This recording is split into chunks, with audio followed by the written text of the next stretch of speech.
Greetings and welcome to another episode of African News Review. I am your host, Adesoji Iginla, and with me, unfortunately, I'm by myself. Brother Comrade Milton Alimadi is under the weather, and Sister Aya is on a study tour of Egypt. She would be away for the next 3 weeks. But that notwithstanding, the show must continue, as they say. And for our first story today, we go to the money paper, the Financial Times, and it lends itself by saying the bears, can Botswana mount a takeover of the bears? The Bears happens to be the largest diamond company in the world, and it's currently undergoing some sort of turmoil in Botswana. But I would read further. The lead says Diamond transformed the African nation economy as it's serious about taking control of Anglo-Americans' business. Now, the story was filed in by Camilla Hodgson and Joseph Cottrell in London and Monica Mark in Johannesburg. When the Bears found diamond in Botswana in 1967, it set a newly independent nation on the course to become one of Africa's wealthiest countries. Almost 60 years later, a ferocious attack by Botswana's government in the Anglo-American sale of the world's most valuable diamond producers has shown just how quickly the long relationship has hit the rocks.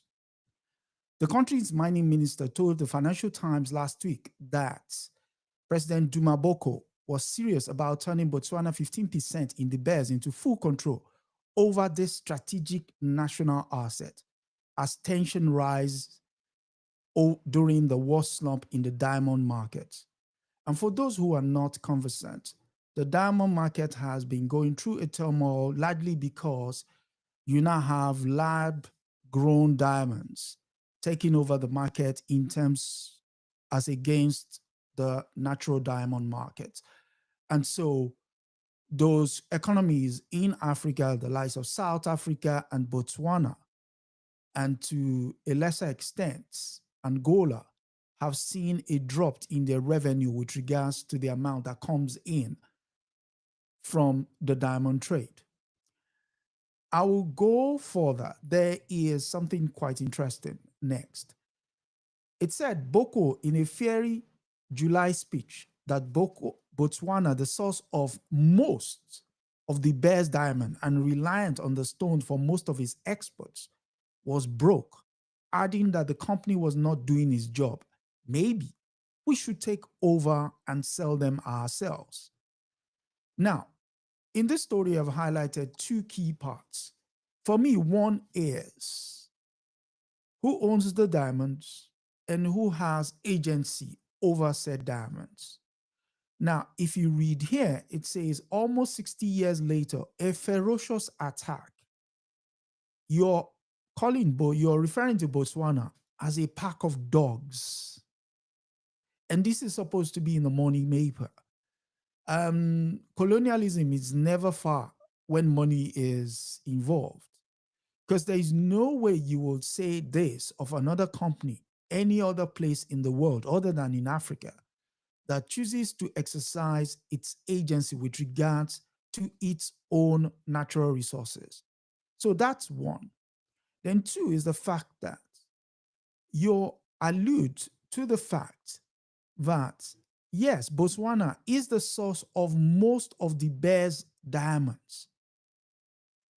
And so you're now questioning its reliance on the stones for most of its exports. Now categorizing them as broke, adding that the company was not doing its job. That's the Botswana saying that the company was not doing its job. Now, one would ask the question, when you say Botswana being the source of most of the Bears' diamond and reliant on it, are you questioning their reliance? Surely its agency with regards to whether it owns the diamond or not, or how it deals with it, on the grand scheme of things, would suggest the country in itself is not really independent, which takes me back to the book written in the early 60s by Kwame Nkrumah in Neocolonialism, The Last Stage of Imperialism, where he says specifically that most of these countries have only gotten flag independence, and they don't exactly control their resources, because most of these resources are controlled by companies outside of. The late Dr. Walter Rodney also goes a step further in his book, How Europe Underdeveloped Africa, that most of the resources in these countries are not, and I repeat, are not within the control of the indigenous population. And so when Botswana, owning 15%, decides to increase its control, its stake in the exploitation of its own natural resources, and external companies are now questioning the reason why that is, one should then ask the question, who is really in charge? So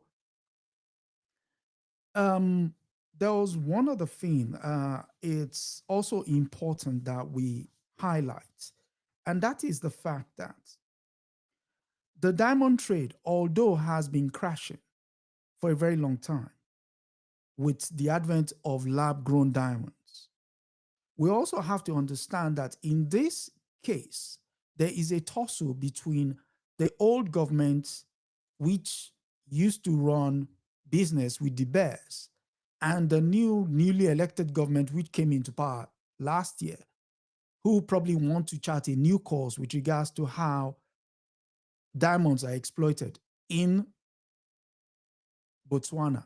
But for some reason, the money paper and those that have been doing the quiet whispers are of a different opinion as to how the said diamonds should be run. We should also bear in mind, with regards to Botswana's takeover talks, it could also be that it is a bargaining chip, a bargaining tactic, that is, that Botswana is saying, maybe if they put it out there that we are looking to take over the company and run the business on our own, maybe the partners might then say, oh, we can give you a better deal as opposed to you running it on your own, and we'll work in tandem with you. So that is one that remains to be seen. With regards to the political shift, we must understand that the new government is of a new generation. That's the generation that was born clearly long after the country got independence. And they might just see, well, look into the likes of Burkina Faso, where Captain Ibrahim Traoré has decided, you know what, I'm going to take control over the control of gold and see what I can do with regards to increasing the income of Burkina Faso. The new government of President Boko might just be thinking, I might also be willing to do the same thing. Let me try and see what is out there. If we go a different route and decide, you know what, there is something favorable in terms of how we go about exploiting this business, it might increase our income. It might bring in more jobs for the kids and the local population. So when it comes to this article, when I was reading it, what was lost on me was, for one, although the mining minister was interviewed, the thought of the local population was not taken into consideration. Again, if we look at the fact that the three people who wrote the article were not based in Botswana. So they were writing from afar. two in London and one in Johannesburg. So you then have to ask the question is, if you're not on there and you're not gauging the local population's understanding of what their affairs are, what you're basically doing is a projection. You are doing a commercial projection on the country. And so we're talking about understanding how the population will see the possible takeover of President Duma Boko of the diamond trade. And if not, then clearly something, maybe the president knows something that, and the people know something that the Financial Times clearly doesn't. And then there is also the lack of community impact assessment. The company has been operating in Botswana since 1967. There is no question of what the impact is with regards to how the company has been operated, what has been its social responsibility or response in terms to set social responsibility within Botswana. That is missing in the article. But I will just leave with this. While the paper underscores the economic dependency of Botswana on its diamonds, we should also understand that in 2025, with the large movement of the political nature of how the interest of the youths in terms of how their countries are governed, we cannot easily dismiss that African ownership of said resources is a very enticing promise. But the problem is they still have to, engage with foreign imperialism, as we've seen in this article within the Financial Times. And so it remains a story that we'll continue to watch, and we'll continue to monitor how the situation pans out. So that said, the issue of mineral resources within the African continent has always been one of contention. And you can just look across the continent. Gold in Burkina Faso and Mali, diamonds in Botswana, oil in the likes of Nigeria, the likes of Ghana, gold also in Ghana. But there is a constant drumbeat, and the constant drumbeat is most of this exploitation is done to the detriment of the local population.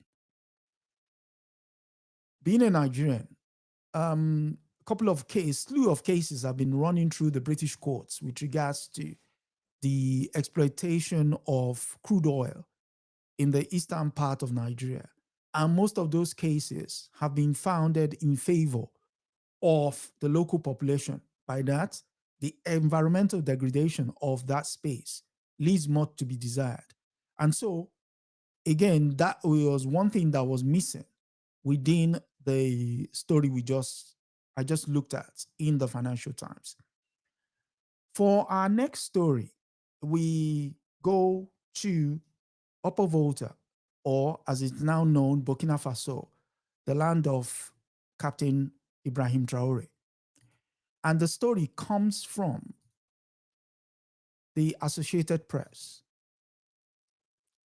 And it reads, attack on military base in Burkina Faso kills about 50 soldiers, residents say. The story was filed in Lagos, which again lends itself to the lack of local input. And you and I could take a guess as to why that is the case. So, but the lead reads, an attack by an armed group on a military base in northern Burkina Faso has left about 50 soldiers dead, according to account by a community leader and a resident on Tuesday. The Jamaat Nasri Islam Wa Mumin Group, or JNIM, are suspected of carrying out the attack on Monday on the base in Dago in Bosa province in the northern region of the landlocked West African nation. The two sources who spoke to the Associated Press on the condition of anonymity because they feared repercussions from the military said about 100 militants participated in the attack and that the gunmen burned and looted the base after the killings. The end part of the article lends itself to the possible motivation as to why the story is written, was filed rather. The deteriorating security situation has led to political shifts in the country and has served as a pretext for back-to-back coups. The military leader, Ibrahim Traore, has been unable to rein in the Islamic group despite the redrawing of political and military allies. Well, again, we've dealt with stories like this in the past, and in order to break them down, we have to also understand context. Context is key. Burkina Faso, Mali, Guinea, to a lesser extent Niger, have been impacted by the overthrow of Colonel Muammar Gaddafi in 2011. And that has continued to play itself out in the course of that decade and into the present decade. Now, the story says the deteriorating security situation has led to political shifts in the country, and as I said, as a pretext for back-to-back coups. That's not the reason for the back-to-back coups. The reason for the back-to-back coups have been the French exploitation of the resources within French-speaking West Africa. And we have been party to coups in Guinea, coups in Mali, coups in Niger, and coups in Burkina Faso. And the thing that has happened thereafter, these coups have been the seeking of the French forces leaving. But one would ask, why would they leave when coups have just happened in the countries? Most of these coups have gotten the rubber stamp of the French legionnaire within those forces. And they have acted as destabilizing forces in those four aforementioned countries. Within the West African coast, from 1962 up till and including now, there have been over 67 coups, military coups. Majority of those military coups, about 40 or 45%, 40 or 40 of them, have been largely backed by the French government. Why? Because the French has been involved in removing, quote unquote, unfriendly governments to Paris. That is the government in Paris. And so using this as a cudgel, using that phrase there, the deteriorating security situation has led to political shifts in the country and has served as pretext to back-to-back coups. That is in itself a cudgel. It's a dog whistle to say the only reason why the incessant incursions into the territorial regions of Burkina Faso, Mali, and Guinea, and Niger have only been down to the fact that they don't have a democratically elected government in place. I should also add that France was there, full military during the presidency of President Jules Hollande of Paris, of France, who insisted on sending brigades to Burkina Faso to fight the so-called terrorists, which is another word that was actually missing in this article. the phrase terrorist was not used, but instead militants. So one begins to ask the question, what's the motivation for said story? If you're not using the quote unquote the normal phrases you use when a foreign backed government is in charge and it's the territorial integrity of said foreign government is being undermined. You're not using terrorists, you're not using Islamists, you're not using what's the other phrase they would use? You're not using, I mean, a repertoire of normal descriptive terms are missing in here. And so you have to ask, what's the reason? And so again, jihad is another one that's missing there. So one would ask, why is it that most of these countries are unstable? Majority of them have a long-standing colonial legacy. And like I said, when majority of them got independence in the 1960s, they were co-opted by the French government to sign an understanding called the Pact of Continued Colonialism. And I repeat, the Pact of Continued Colonialism, which meant most of their budgets resided in Paris. So much so that even if they wanted to use their money, to develop their spaces, they had to write a business case to Paris for their money to be released. And I kid you not, yes, they're effectively having to give a business case as to why they need their money. And even then, when the money is released, French companies have the right of first refusal. I repeat, French companies had the right of first refusal to those contracts.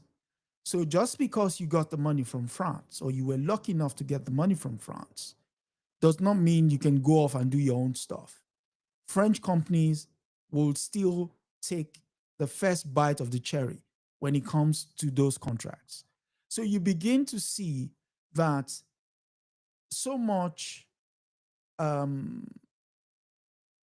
misunderstanding will have been brewing over time, and the development that could have been spread across the country had not been the case. Instead, companies in France can basically plan out their year with regards to where they will get the contracts from.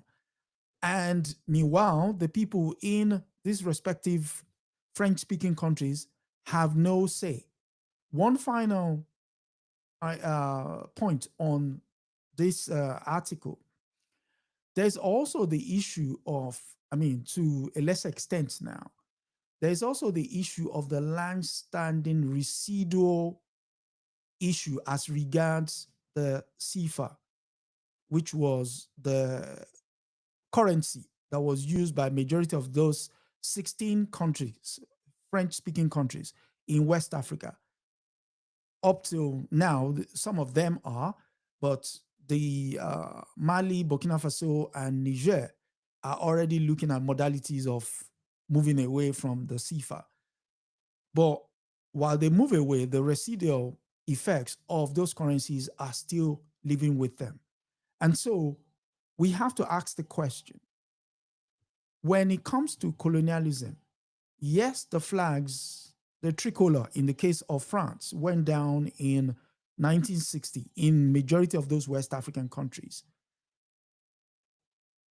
The strings of colonialism were not entirely cut.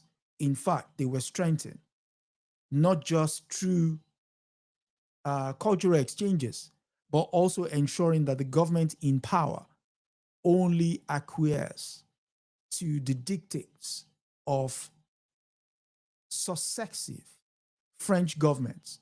I'm talking from Charles de Gaulle up till and including Emmanuel Macron, who is not the president. And so If my listeners and viewers want to dig a little deeper with regards to the impact of colonialism within that space called French-speaking West Africa, first and foremost, I would ask you to go and look into Patrick Manning's Francophone Sub-Saharan Africa, 1880 to 1995. It's Francophone Sub-Saharan Africa by Patrick Manning. Another one would be Africa's Last Colonial Currency, the CFA franc story by Faniel Picard and Ndogo Sila.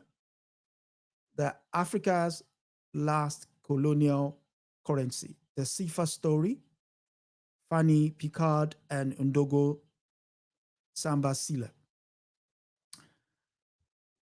That said, we move on to our next story, which comes from the BBC, and it's titled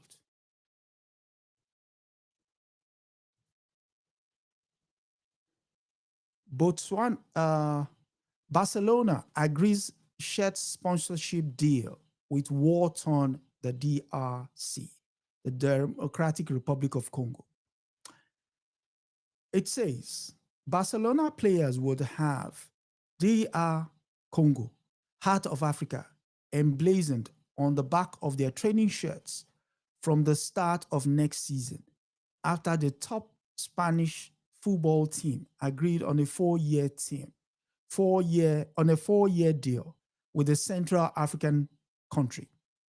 The partnership will reportedly cost the Democratic Republic of Congo 44 million euros, about $50 million, and that is 38 million pounds, although the club has not disclosed the figure it will receive.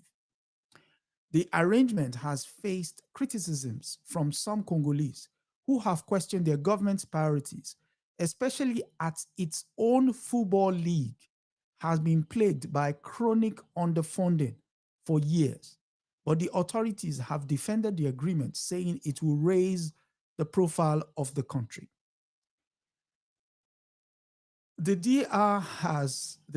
Democratic Republic of Congo has signed similar deals with Italian side AC Milan and French team AS Monaco. Last month, Budimbo described them as part of a strategy to reposition DR Congo as a leader in tourism and investment opportunities. He says, when you talk about tourism, it should be about things that to see when people come here. For me, rather than investing money abroad, they should invest that money to build the country first. Musinga Lefu, a resident of the capital, Kinshasa, told the BBC. But another resident, Freddie Kabagele, said the advantages of the deal and saw the advantages of the deal and said he was happy to show the DRC off to the world and also to bring tourists to the country. Whoa. When I first saw this story, I was a bit taken aback. For one, two things screamed at me here. First and foremost, Barcelona too is going through financial crisis at the moment. But taking 44 million euros from the DRC to put the words DRC, Heart of Africa, on the back of your training shirts, not your jerseys, not the one you wear during the matches, but on the back of your training shirts, as part of the 4-year deal, makes me sick to the depth of my stomach. And I'll tell you why. First and foremost, Congo is going through a crisis. We have run a number of stories here about how Congo continues to suffer since the Berlin Conference of 1884-1885, up till and including 2025. And a government is now talking tourism. The country is virtually a war zone. And you're talking about attracting tourism. One of your residents said your football league suffers for a lack of funds. Surely, if you spread this money over your national league, you would see some sort of recompense with regards to what it would bring to your country. You have teams running in the African Champions League. If they have money to travel back and forth to go and play their league, surely people would see the country on their TVs and be happy to visit if they want to. But to go and give your money to Europeans as a way of selling yourselves on the world stage defeats the purpose. There is no reason whatsoever that this idea should even have crossed the mind of anyone, not least any responsible leader within Africa, that you would go and advertise your country on the shirt of a football club, on the training shirt, not the football jersey that they'll be wearing in the course of a match. Or, literally they will come in, it's at the back. Most of the time they come in, the camera is facing them. So the only time anyone will probably see that DRC is when they go and shake hands with the team they're about to play. And that doesn't take more than a minute. So literally, it beggars belief.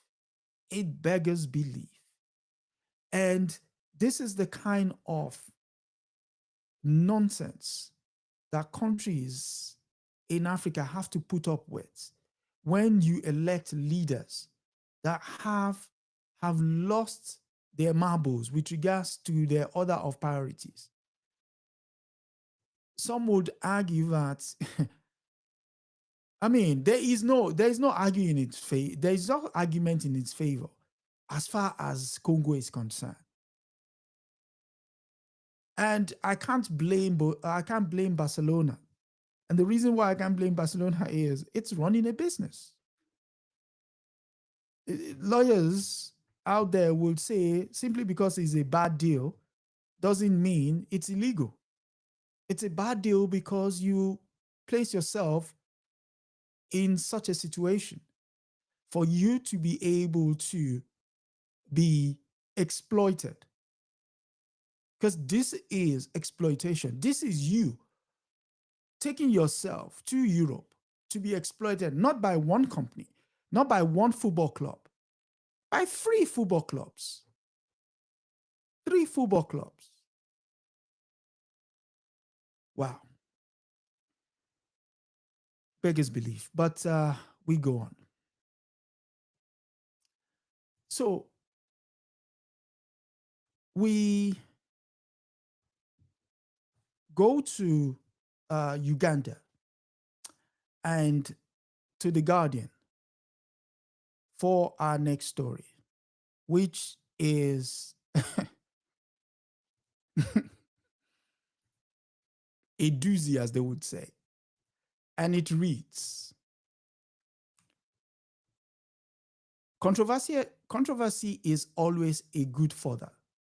Ugandan cartoonists turned their pens on the president's provocative son, General Muhoozi Kainerugaba. Inflammatory social media posts provide rich pickings for satirists in the country where freedom of expression is usually curtailed. The first of the cartoon, I'd read the cartoon. I have never seen such beautiful susu. Susu, apparently in Swahili, means urine. Supreme Leader, have you been told that your mustache looks like the Garden of Eden? Do you know that you are wiser than King Solomon? Your teeth are the kind every leader wants, every lady wants. Wow, your belch smells like the best meal ever. And this story is filed by Carlos Moretti in Kampala. A bulky man wearing a baggy green army uniform urinates on the ground. Another man wearing sandals stands in the puddle, looks down, and says, I've never seen such beautiful susu, urine in inverted commas. In the scatological cartoon, scatological meaning human excrements, for want of a better word, which appears on Facebook, the psychopathic man with wet feet is supposed to be Balem Antei, a Ugandan government minister. The man relieving himself is General Muhozi, head of the military. The provocative social media poster and the presumptive heir to his father, President Yoweri Museveni. Apparently, Ateni, the minister, has a habit of praising everything General Muhozi does, even when he tweets all that nonsense, said cartoonist creator Jimmy Fire Setongo. So I drew a cartoon depicting the infantile nature of his praise. Some would say, in this neck of the woods, they will call such a person the bootlegger, a bootlicker. And for the Americans with us, you probably will be familiar with such satirical cartoons, especially when it comes to the recent episode of South Park, where your emperor, probably playing with words, your king, no, sorry, your elected president was satirized by the cartoonist of South Park. So this story essentially is saying the freedom of expression, although curtailed, cartoon have now become the tool to critique the authoritarian Museveni administration. And this is not the first time that satire has been used to highlight injustices, incompetence of politicians on the African continent. Many will be aware that a couple of years ago, a series of Nigerian heads of state shut down Twitter, shut down Facebook, because apparently they were depicted, or stories that were being carried, or opinions that were being shared on those respective platforms were not doing justice to the fragile egos of those in power. And now that, for some reason, the fragile egos of these heads of states have been exposed for what they are, it is important that we actually double down. You know, the notion of using caricatures to satirize even the mini Mussolini in the United States should be doubled down, because as we've read and I've seen, he has a very, very fragile ego.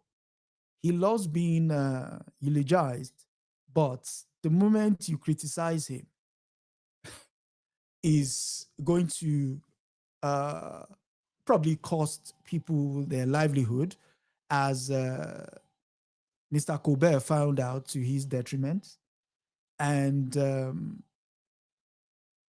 it remains to be seen as to how these little tyrants in Uganda would respond, because so far he's gone after the leader of the opposition, Bobby Wine, who many would consider to be the rightful president simply because General Muhoozi's father refuses to cede power. The same man who in 1992 wrote a book that the problem with African leaders is they stay too long. Yes, he wrote that book himself in 1992. And in 2025, the man is seeking to run for another term of office. Let that sink in. And, so the question remains, what do we make of this story? One is the fact that the story itself was filed in Kampala. So, which means the journalist is on the ground. The coverage within the article is well balanced because it's talking about the power of observation. Someone has observed that there is a minister within the country who has taken it upon himself to worship or kiss the boots of General Muhoozi. Why he has chosen to do that is left best to his thoughts. But that is one thing we should let's marinate in terms of how we view the article. There is one other thing that I want to leave us with, and it's the fact that Africans have always had a way of satirizing their leaders. In Yorubas, within the Yorubas, we have people who would beat drums and go around and basically, obviously they would have been paid or their palm would have been greased to call out someone. And they will do it to the point where they might not exactly call your name, but the description will match you to a T, that you're left with everyone around you understands who is being called out. And although your name you've not been referred to by name, you're left with possible the scar of public ridicule for a very long time. And so this satirical work is just following in line with what has always been. And so I commend the journalists for doing a diligent job of also showing to others across the continent that you do have an outlet with regards to if you want to critique your leaders. If you don't want to write a long piece, you can simply draw caricatures and, add little words of what you consider to be the most egregious part of their characters. And that becomes an order of the day. And so I would enjoin people to go read the paper or the article, as it were, filed in by Carlos Moretti in Kampala. And it's titled, "Controversy is Always a Good Fodder. Uganda's cartoonists turn their pens on the president's provocative son." I would go for our final story. We return to the BBC. And this time, it's a story closer to home. And it's about His Majesty's Leader of the Opposition, Mrs. Kemi Badenoch. And the story from the BBC is titled, "I no longer identify as Nigerian," Badenoch says. And the story is filed by Otile Michel. And it reads, "Conservative Party leader Kemi Badenoch, has said she no longer identifies as Nigerian and has not renewed her passport since the early 2000s. Badenoch, who was born in the UK, grew up in both Nigeria and the US. She returned to England age 16 because of Nigerian worsening political economic climate and continued her education. Speaking on former MP and member of parliament and television presenter Giles Brandit's Rosebud podcast, she said she was Nigerian by ancestry, though by identity, I am not really. She goes on. Badenoch said she visited the country when her father died. She had to get a visa. Oh, which was a big fund and go. She said her early experiences in Nigeria shaped her political outlook, including why I don't like socialism. As a child, I remember not quite feeling that I belong there. She went on saying she recalled coming back to the UK in 1996, thinking, this is home. Interesting. First things first.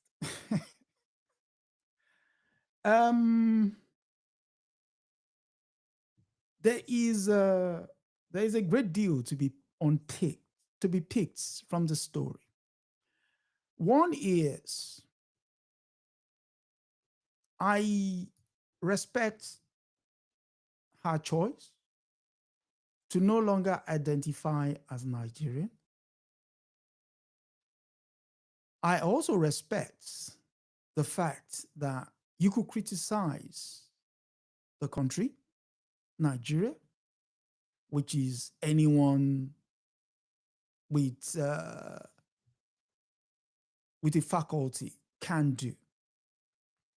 But when she says her early experiences in Nigeria shaped her political outlook, including why I don't like socialism, Nigerians will be the first to tell you that we take care of our own, and that's the very meaning of socialism. I repeat, we take care of our own, from the old, the less financially able, which is why the Nigeria 2 years ago ranked as the highest in terms of remittances to the African continent, sending in excess of over 5 billion to the continent, to Nigeria. So that is the very definition of socialism. So the fact that you don't like socialism tells us a lot about you. And the fact that you now said, what did she say? When she said, I want to quote her properly. When she said, speaking to her, she was Nigeria through ancestry and by identity, though by identity, I am not really. Okay. I know the country very well. I have a lot of people there. I'm very interested in what happens there. But my home is where my family is. On not renewing the passport, I don't identify with it anymore. Most of my life has been in the UK. I've just never felt the need to.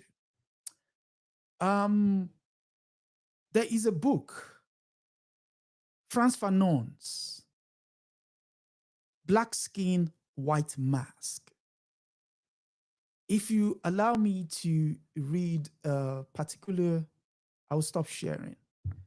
There is a particular piece in Fanon's classic, Black Skin, White Mask, and it reads, all colonized people, in other words, people whom an inferiority complex has taken root, whose local cultural originality has been committed to the grave, position themselves in relation to the civilizing language, the metropolitan culture, The more the colonized has assimilated the cultural values of the metropolis, the more he or she would have escaped the bush, the more he rejects his blackness and the bush, the whiter he will become. He goes on. They serve to convey to their fellow the master's orders, and they themselves, as they themselves enjoy a certain status. Now, one would ask, what has that got to do with Miss Badenoch? For one, as a Yoruba person, there's an old adage that every Yoruba person would know. They would say, kì í fi ọwọ́ òsì júwe ilé. And I repeat, kì í fi ọwọ́ òsì júwe ilé, which is, you do not say ill of wherever you come from. Whatever you be or whatever you become, that's on you. That's fine.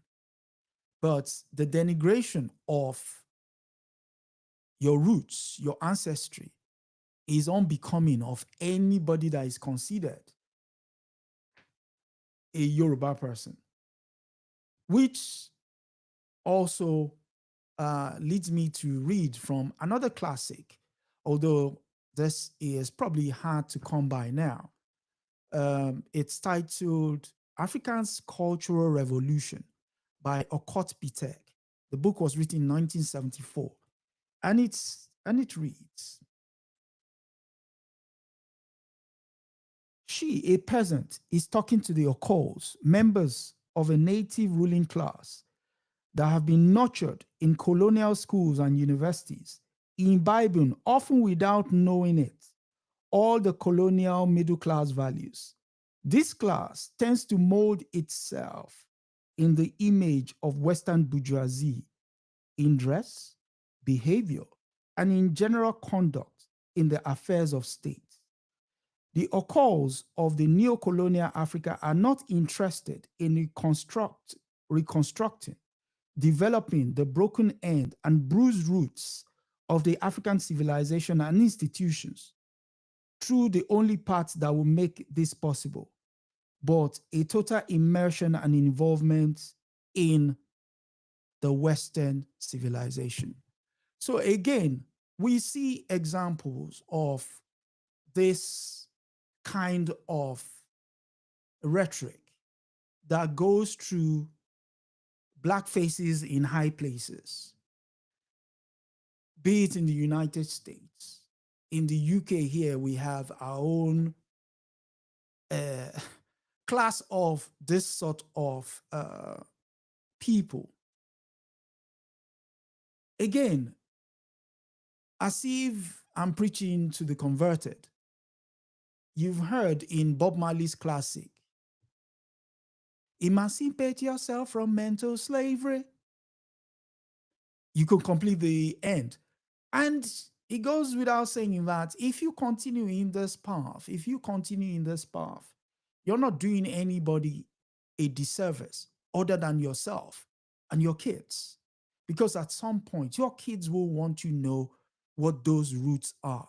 Because when they look in the mirror, or you're not going to be around your kids most of the time. And so if you don't give them the anchoring rods of culture, they would hold it against you. I would just say, in the lyrics of another great of ours, who we're actually celebrating the anniversary of his passing today, Fela Anikulapo Kuti, when he performed this classic, Colo mentality, you be colonial, ma. We don't be slave before, they don't release you now, but you never release yourself. You see, all of this is just around you, and you begin to wonder, like, to what end? To what end? To what end? To what end, Miss Badenoch? To what end? The people you are trying to ingratiate yourself with, I can tell you, wholeheartedly. The guy you replaced did not have to do this to become the prime minister. Rishi Sunak. Rishi Sunak performed an Indian rites before he went into number 10 Downing Street. And for those who don't know, number 10 Downing Street is the address of the Prime Minister's office and residence in the United Kingdom. He didn't have to do this. He didn't have to debase himself in order for him to become Prime Minister of Britain. But for some reason, she feels the need to. But one thing is clear. The UK have a way of using people as placeholders. And you can be resting assured that you're a placeholder. If and when they decide they have somebody credible that can become the leader of the opposition, that can subsequently become the prime minister of this country, you'll be discarded just like the placeholder that you are.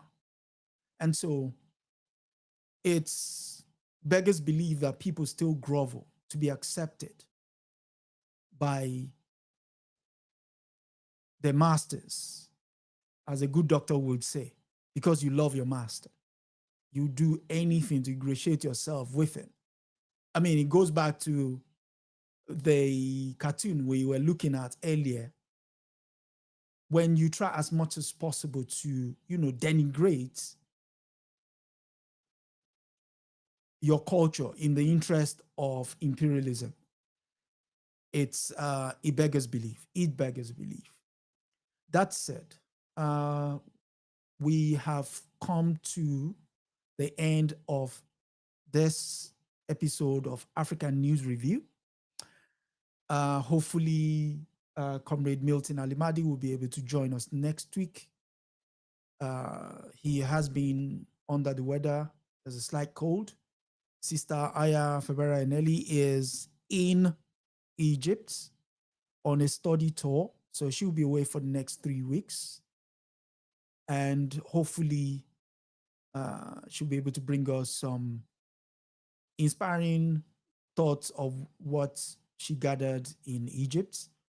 And hopefully Comrade Milton Alimadi will also be able to join us next week. But from me, I would say thank you all for coming through. Do remember to like, share, subscribe, and all the other good stuff. I'll also be mindful that the audio version of this episode will be available on all audio podcast platforms first thing Monday morning. So you can download it and reference any part of it that you find informative. But from me, Adesoji Ginla, it's good night and God bless.